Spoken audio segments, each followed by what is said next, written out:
로마식 장명법 콘텐츠를 한번 준비를 해봤어요. 자, 로마식 장명법. 이게 엄청 복잡해요. 누구는 율리우스고 왜 누구는 율리아지? 왜 누구는 유스티누스고 어떤 맥락을 거쳐서 유스티니아누스가 되는 거야? 펠릭스? 코르넬리우스? 이건 뭔 소리고? 왜 언제는 옥타비우스고 언제는 옥타비아누스가 되지? 하는 것도 제가 이번에 한번 다 설명을 해보도록 하겠습니다. 자, 봐도 어려운 로마식 이름. 뭔 놈의 이름이 이렇게 길어? 자, 가이우스, 율리우스, 카이사르, 옥타비아누스, 아우구스투스하고 좀 더 있거든요. 야, 이거 다 쓰다가 칸이 넘어가 버렸어. 이렇게 로마인들 이름은 졸라기 길어요. 그런데 이것도 메커니즘이 있습니다. 다 자기네들끼리는 규칙이 있어요. 일단 쉬운 이름부터 해가지고 이제 기초적인 이론을 한번 배워보도록 하죠. 자, 가이우스, 율리우스, 카이사르 대표적인 이름이죠. 로마인들의 이름은 크게 3-4개로 이루어집니다. 각각 순서대로 하면은 본명, 부종명, 시종명, 칭호 이렇게 해가지고 보통 시종명에서 끝나는 3개로 되고 여기서 만약에 칭호를 하나 더 얻으면은 4개가 되는 거예요. 자, 여기서 그러면은 순서를 첫 번째 한번 정해봅시다. 자, 여러분 영어식 이름을 짓는데 그 영어를 쓰는 사람들의 이름은 이제 이름이 나오고 이름 다음에 성이 나오죠. 한국인들은 성이 먼저 나오고 이름이 먼저 나와요. 그렇죠? 로마인들도 이 영어식 이름처럼 본명이 맨 앞에 와요. 카이사르의 경우에 본명은 가이우스예요.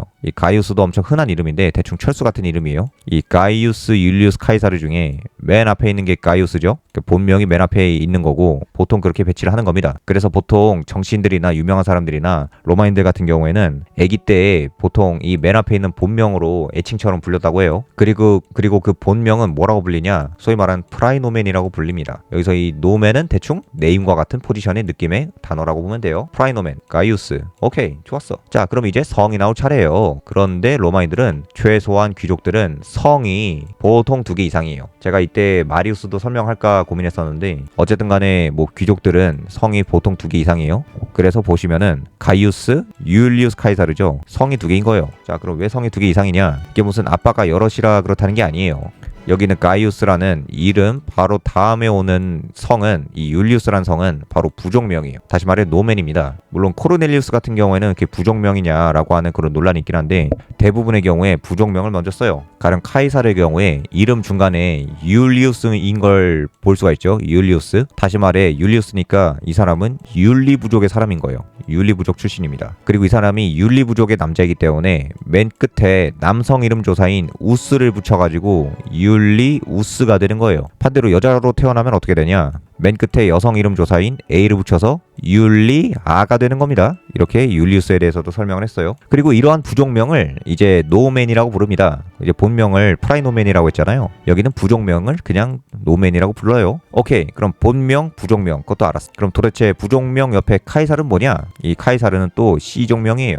소위 말하는 시종명. 여기서 또 시종이 나뉩니다. 쉽게 말해 카이사르는 율리우스 부족명 지파들 중에서도 그러니까 율리우스 부족이 이렇게 있다고 하면은 여기서 지파가 여러 개로 이렇게 떨어져 나와요. 이 율리우스 부족 중에서도 이렇게 나온 지파들 중에서 카이사르 떨어져 나온 지파들 중에서 카이사르 지파로 다시 한번 뻗어 나온 사람들을 의미하는 겁니다. 다시 말해 율리우스 카이사르는 율리우스 부족의 카이사르 시족이란 뜻이에요. 그래서 보통 귀족들은 성이 이렇게 해서 2개가 되는 겁니다. 대충 한국 사회식으로 비유하면 우리나라에 있는 이 수많은 이씨 중에서도 이순신 장군님의 충무공파가 그중 세부 지파로 나뉘어져 있잖아요. 그렇죠? 얘네들은 그 파조차도 성씨처럼 변개해서 쓰는 겁니다. 이순신 장군님의 풀네임을 로마식 이름으로 기술해보면 대충 순신, 가이우스 본명이죠. 이 성이죠. 부족명이고 충무공 지파입니다. 이 정도가 되는 거예요. 다시 말해 가이우스, 율리우스, 카이사르는 순신, 이, 충무공 정도가 되는 이름이 되는 겁니다. 가이우스, 순신, 율리우스, 이, 카이사르, 충무공 이런 순서로 이름을 짓는 거예요.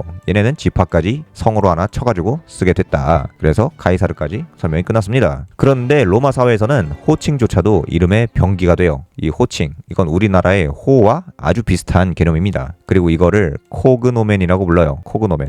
잠깐만, 이런 코그노멘 이게 아닌데? 잠깐만요, 정정할게요. 이게 코그노멘이 아니에요. 야단났네. 이 지파명 있잖아요. 이게 코그노멘이에요. 코그노멘. 정정. PPT 잘못 만들 수도 있지. 자, 이 호는 뭐냐면 그럼 코그노멘이 아니라 아그노멘이에요. 아그노멘. 그럴 수도 있지. 아무튼 가령 술라를 예로 들어오면 술라의 플레임은 루키우스, 코르넬리우스, 술라 그 다음에 붙는 펠릭스입니다. 자, 연습을 해보죠. 복습을 하면 여기서 루키우스가 본명이고 코르넬리우스는 코르넬리에 있는 어떠한 느낌의 부족이나 집단이 있는데 거기에서 남자아이로 태어났다는 거고 그 술라, 코르넬리우스 지파에서 술라가 한번 이 지파로 또 뻗어 나온 거죠. 술라 파인 거예요. 자, 그러면 여기서 또 맨 끝에 붙는 펠릭스가 이제 호칭이 되는 겁니다. 자, 펠릭스. 이렇게 네 번째 이름에 달라붙는 호칭이 있긴 한데, 근데 이 호칭이 발생하는 원인은 사람마다 너무 달라요. 어쩔 때는 원로원이 지어주기도 하고, 어쩔 땐 지가 마음에 들어서 쓰기도 하고, 어쩔 땐 예언에 의해서 붙기도 하고, 엄청나게 원인이 다양합니다. 우선 술라는 이 호가 펠릭스죠. 아그노멘이 펠릭스입니다. 펠릭스가 무슨 뜻이냐? 행운이 있는 자, 내지 행운의 여신의 축복을 받은 자라는 의미를 가지고 있어요. 술라는 자기가 그냥 마음에 들어가지고 펠릭스를 자신의 호로 쓰기로 했다고 합니다. 왜냐하면 자기가 생각해도 인생이 너무 운빨 터진 게 노골적이었기 때문이죠. 자기도 그걸 알았어요. 그리고 이 행운의 여신으로부터 사랑을 받은 사나이인 술라에 대해서도 나중에 말할 기회가 올 겁니다. 오늘은 마리우스만 하지만, 자, 아무튼, 자, 반면에 아우구스투스, 이것도 호죠. 자, 술라는 펠릭스를 자기가 마음에 들어가지고 자기가 좋아해서 한 거죠. 근데 아우구스투스는 원로원이 그를 위해서 특별히 만들어준 호칭입니다. 사실 이것도 제사적인 용어가 있는 건데, 존엄한 자라는 게, 이 원로원이 이 사람의 여러 가지 업적들을 기리며 존엄한 자라고 불러주기로 한 거예요. 아주 명예로운 호칭이 된 거죠. 그래서 가이우스 율리우스 카이사르 아우구스투스가 되는 거겠죠. 그리고 이러한 펠릭스, 아우구스투스 같은 호를 아그노멘이라고 부릅니다. 자, 여기 아그노멘이 있죠. 아까 전에 그 PPT를 잘못 써가지고 등땀이 엄청나게 생겼네요.